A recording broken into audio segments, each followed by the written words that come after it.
출애굽기 34장 우리 18절부터 35절까지 교독하겠습니다. 너는 무교절을 지키되 내가 네게 명령한 대로 아비볼 그 절기에 이래 동안 무교벽을 막으라. 이는 네가 아비볼에 애굽에서 나왔음이니라.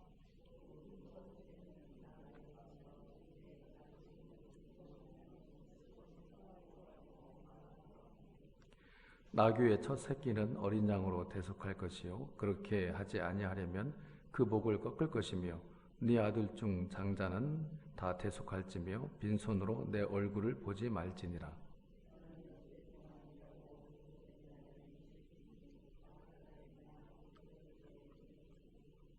칠칠절 곧 맥주의 초실절을 지키고 새 말에는 수장절을 지키라.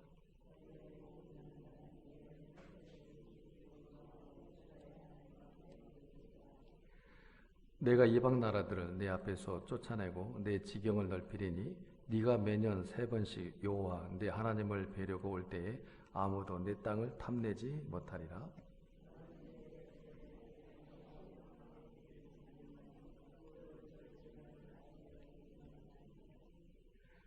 내 토지 소산에 처음 익은 것을 가져다가 내 하나님 여호와의 전에 드릴지며 너는 염소 새끼를 그 어미의 젖으로 삼지 말지니라.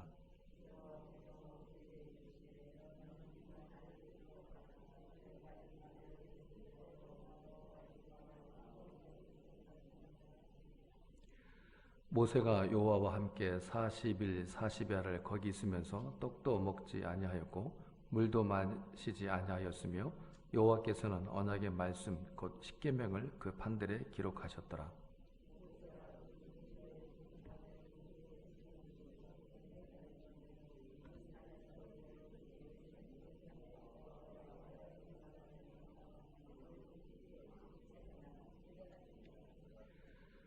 아론과 온 이스라엘 자손이 모세를 볼 때에 모세의 얼굴 피부에 광채가 남을 보고 그에게 가까이 하기를 두려워하더니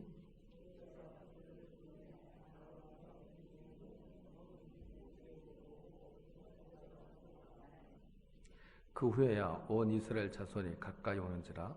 모세가 여호와께서 시내산에서 자기에게 이르신 말씀을 다 그들에게 명령하고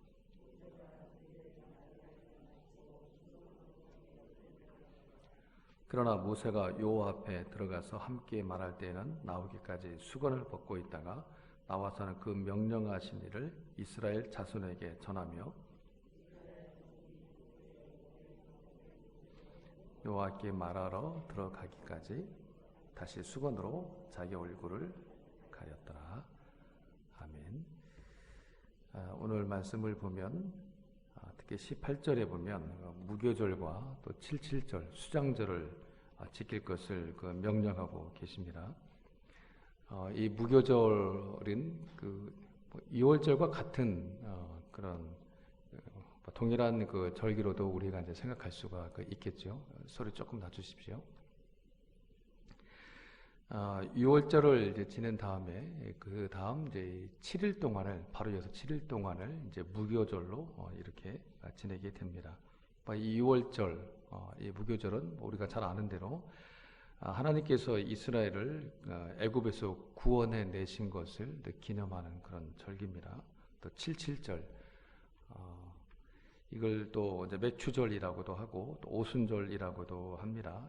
77절 지낼 때에 이스라엘에서는 그해 첫 그 보리 수확을 하기 때문에 맥추절이라고도 하고 또 77절은 그 7일이 7번, 77이 49에다가 하루 더 더해서 50일, 그 오순절 이렇게 또 지내기도 합니다. 또 수장절, 초막절이라고 하죠.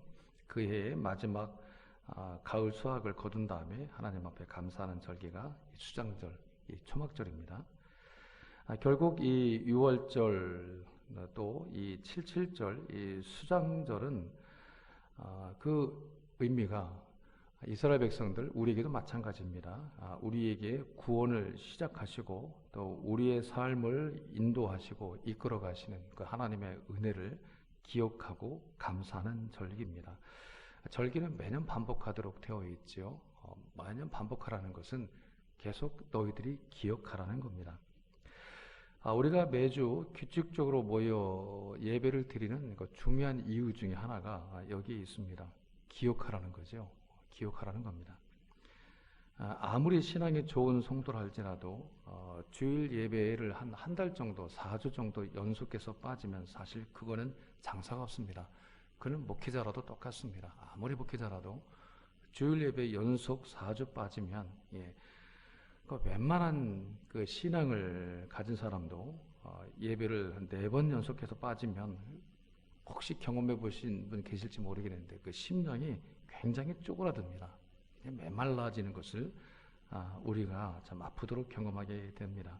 그래서 내가 처하고 있는 이 삶의 현실이 하나님을 기억나게 하지를 않습니다. 기억 안 나게 합니다.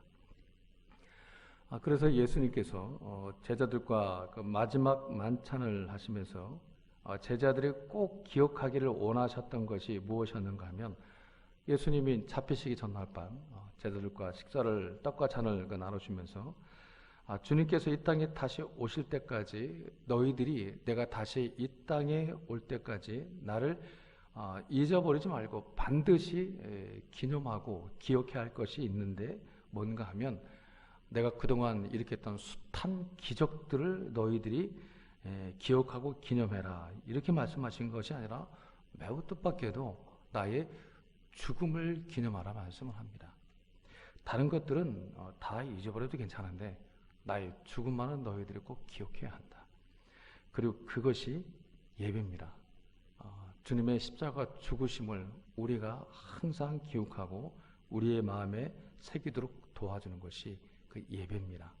그 예배가 우리로 하여금 십자가를 잃어버리지 않게 하고 그 십자가를 힘입어서 우리의 심령에 메마르지 않게 하는 어떻게 보면 그 생수의 통로가 되기 때문입니다.